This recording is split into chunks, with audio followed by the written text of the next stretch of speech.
नमस्कार दोस्तों। आज मैं आपको मंगलवार की व्रत कथा सुना रहा हूँ।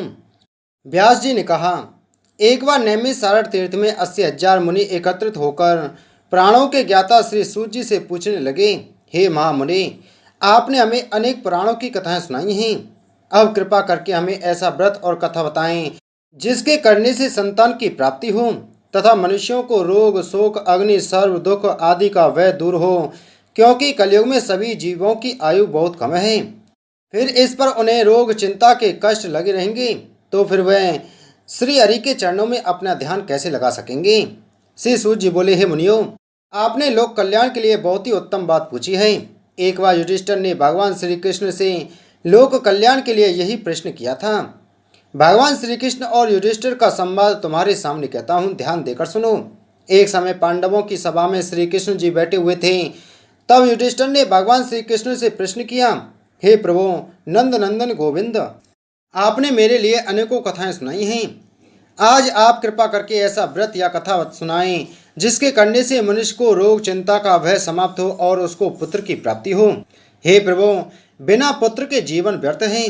पुत्र के बिना मनुष्य नरकगामी होता है। पुत्र के बिना मनुष्य पितृ ऋण से छुटकारा नहीं पा सकता और न ही उसका उन्नग नामक नरक से उद्धार हो सकता है। अतः पुत्रदायक व्रत बतलाइए। श्री कृष्ण भगवान बोले, हे राजन, मैं एक प्राचीन इतिहास सुनाता हूँ, आप उसे ध्यान पूर्वक सुनो। कुंडलपुर नामक एक नगर था। उसमें नंदा नामक एक ब्राह्मण रहता था। भगवान की कृपा से उसके पास सब कुछ था, फिर भी वह दुखी था। इसका कारण यह था कि ब्राह्मण की स्त्री सुनंदा की कोई संतान न थी। सुनंदा पतिव्रता थी, भक्ति पूर्वक श्री हनुमान जी की आराधना करती थी। मंगलवार के दिन व्रत करके अंत में भोजन बनाकर हनुमान जी का भोग लगाने के बाद स्वयं भोजन करती थी। एक बार मंगलवार के दिन ब्राह्मणी गृह कार्य की अधिकता के कारण हनुमान जी को भोग न लगा सकी, तो इस पर उसे बहुत दुख हुआ। उसने कुछ भी नहीं खाया और अपने मन में प्रण किया कि अब तो अगले मंगलवार को ही हनुमान जी का भोग लगाकर अन्न जल ग्रहण करूंगी। ब्राह्मणी सुनंदा प्रतिदिन भोजन बनाती, श्रद्धा पूर्वक पति को खिलाती, परंतु स्वयं भोजन नहीं करती और मन ही मन श्री हनुमान जी की आराधना करती थी। इसी प्रकार 6 दिन गुजर गए और ब्राह्मणी सुनंदा अपने निश्चय के अनुसार भूखी प्यासी निराहार रही। अगले मंगलवार को ब्राह्मणी सुनंदा प्रातःकाल ही बेहोश होकर गिर पड़ी। ब्राह्मणी सुनंदा की इस असीम भक्ति के प्रभाव से श्री हनुमान जी बहुत प्रसन्न हुए और प्रकट होकर बोले, सुनंदा, मैं तेरी भक्ति से बहुत प्रसन्न हूँ, तो उठ और वर मांग। सुनंदा अपने आराध्य देव श्री हनुमान जी को देखकर आनंद की अधिकता से बेबल हो उठी। श्री हनुमान जी के चरणों में गिरकर बोली, हे प्रभु, मेरी कोई संतान नहीं है, कृपा करके मुझे संतान प्राप्ति का आशीर्वाद दें, आपकी अति कृपा होगी। श्री महावीर जी बोले, तेरी इच्छा पूर्ण होगी, तेरे एक कन्या पैदा होगी, उसके अष्टांग प्रतिदिन सोना दिया करेंगे। इस प्रकार कहकर श्री महावीर जी अंतर्ध्यान हो गए। ब्राह्मणी सुनंदा बहुत हर्षित हुई और सभी समाचार अपने पति से कहा। ब्राह्मण देव कन्या का वरदान सुनकर कुछ दुखी हुए, परंतु सोना मिलने की बात सुनी तो बहुत प्रसन्न हुए। विचार किया कि ऐसी कन्या के साथ मेरी निर्धनता भी समाप्त हो जाएगी। श्री हनुमान जी की कृपा से वह ब्राह्मणी गर्भवती हुई और 10वें महीने में उसे बहुत ही सुंदर पुत्री प्राप्त हुई। यह बच्ची अपने पिता के घर में ठीक उसी तरह बढ़ने लगी जिस प्रकार शुक्ल पक्ष का चंद्रमा बढ़ता है। 10वें दिन ब्राह्मण ने उस बालिका का नामकरण संस्कार कराया। उसके कुल पुरोहित ने उस बालिका का नाम रत्नावली रखा, क्योंकि यह कन्या सोना प्रदान किया करती थी। इस कन्या ने पूर्व जन्म में बड़े ही विधान से मंगल देव का व्रत किया था। रत्नावली का अष्टांग बहुत सा सोना देता था। उस सोने से नंदा ब्राह्मण बहुत ही धनवान हो गया। अब ब्राह्मणी भी बहुत अभिमान करने लगी थी। समय बीतता रहा। अब रत्नावली 10 वर्ष की हो चुकी थी। एक दिन जब नंदा ब्राह्मण प्रसन्नचित्त था, तब सुनंदा ने अपने पति से कहा, मेरी पुत्री रत्नावली विवाह के योग्य हो गई है, अतः आप कोई सुंदर तथा योग्य वर देखकर इसका विवाह कर दें। यह सुन ब्राह्मण बोला, अभी तो रत्नावली बहुत छोटी है। तब ब्राह्मणी बोली, शास्त्रों की आज्ञा है कि कन्या 8वें वर्ष में, गौरी 9 वर्ष में, रोहिणी 10वें वर्ष में, कन्या इसके बाद पश्चात रजस्वला हो जाती है। गौरी के दान से पाताल लोक की प्राप्ति होती है, रोहिणी के दान से वैकुंठ लोक की प्राप्ति होती है, कन्या के दान से इंद्रलोक में सुखों की प्राप्ति होती है। अगर हे पतिदेव रजस्वला का दान किया जाता है तो घोर नरक की प्राप्ति होती है। इस पर ब्राह्मण बोला, अभी तो रत्नावली मात्र 10 ही वर्ष की है और मैंने तो 16-16 साल की कन्याओं के विवाह कराए हैं, अभी जल्दी ही क्या है। तब ब्राह्मणी सुनंदा बोली, आपको तो लोभ अधिक हो गया लगता है।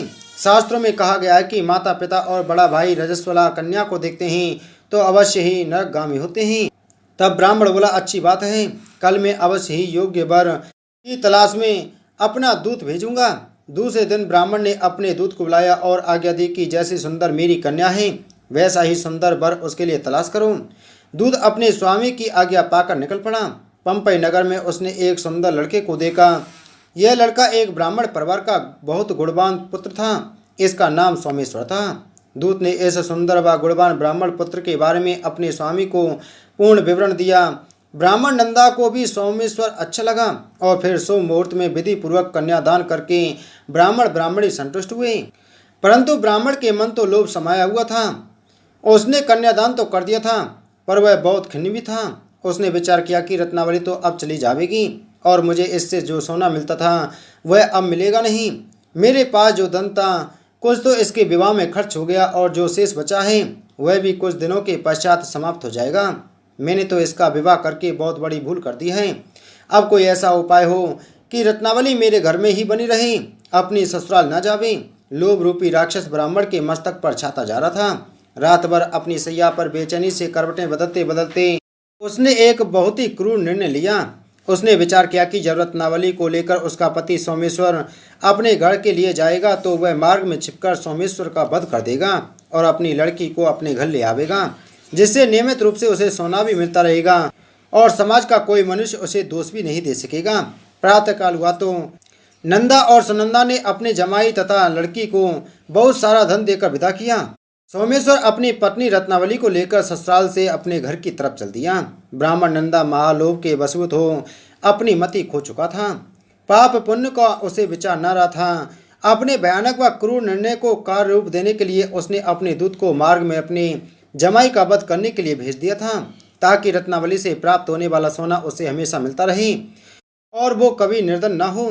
ब्राह्मण के दूत ने अपने स्वामी की आज्ञा का पालन करते हुए उसके जमाई सोमेश्वर का मार्ग में ही वध कर दिया। समाचार प्राप्त कर ब्राह्मण नंदा मार्ग में पहुंचा और रुदन करती अपनी पुत्री रत्नावली से बोला, हे पुत्री, मार्ग में लुटेरों ने तेरे पति का वध कर दिया है। भगवान की इच्छा के आगे किसी का कोई वश नहीं चलता है। अब तू घर चल, वहां पर ही रहकर शेष जीवन व्यतीत करना। जो भाग में लिखा है वही होगा। अपने पति की अकाल मृत्यु से रत्नावली बहुत दुखी हुई। करुण क्रंदन व रुदन करते हुए अपने पिता से बोली, हे पिताजी, इस संसार में जिस स्त्री का पति नहीं है उसका जीना व्यर्थ है। मैं अपने पति के साथ ही अपने शरीर को जला दूंगी और सती होकर अपने इस जन्म को माता पिता के नाम को तथा सास ससुर के यश को सार्थक करूंगी। ब्राह्मण नंदा अपनी पुत्री रत्नावली के वचनों को सुनकर बहुत दुखी हुआ। विचार करने लगा, मैंने व्यर्थ ही जमाई वध का पाप अपने सिर लिया। रत्नावली तो उसके पीछे अपने प्राण तक देने को तैयार है। मेरा तो दोनों तरफ से मरण हो गया। धन तो अब मिलेगा नहीं। जमाई वध के पाप के फलस्वरूप यम यातना भी भुगतनी पड़ेगी। यह सोचकर वह बहुत खिन्न हुआ। सोमेश्वर की चिता बनाई गई। रत्नावली सती होने की इच्छा से अपने पति का सिर अपनी गोद में रखकर चिता में बैठ गई। जैसे ही सोमेश्वर की चिता को अग्नि लगाई गई वैसे ही प्रसन्न हो मंगलदेव वहां प्रकट हुए और बोले, हे रत्नावली, मैं तेरी पति भक्ति से बहुत प्रसन्न हूँ, तू वर मांग। रत्नावली ने अपने पति का जीवन दान मांगा। तब मंगलदेव बोले, हे रत्नावली, तेरा पति अजर अमर है, यह महाविद्वान भी होगा और इसके अतिरिक्त तेरी जो इच्छा हो वर मांग। तब रत्नावली बोली, हे ग्रहों के स्वामी, यदि आप मुझ पर प्रसन्न हैं तो मुझे यह वरदान दीजिए कि जो भी मनुष्य मंगलवार के दिन प्रातःकाल लाल पुष्प लाल चंदन से पूजा करके आपका स्मरण करें, उसको रोग व्याधि न हो, स्वजनों का कभी वियोग न हो, सर्प अग्नि तथा शत्रुओं का भय न रहे। जो स्त्री मंगलवार का व्रत करे वह कभी विधवा न हो। मंगलदेव तथास्तु कहकर अंतर्ध्यान हो गए। सोमेश्वर मंगलदेव की कृपा से जीवित उठा। रत्नावली अपने पति को पुनः प्राप्त कर बहुत प्रसन्न हुई और मंगलदेव का व्रत प्रत्येक मंगलवार को करके व्रतराज और मंगलदेव की कृपा से इस लोक में सुख ऐश्वर्य को भोगते हुए अंत में अपने पति के साथ स्वर्गलोक को चली गई। बोलो बजरंगबली की जय। बोलो मंगलदेव भगवान की जय।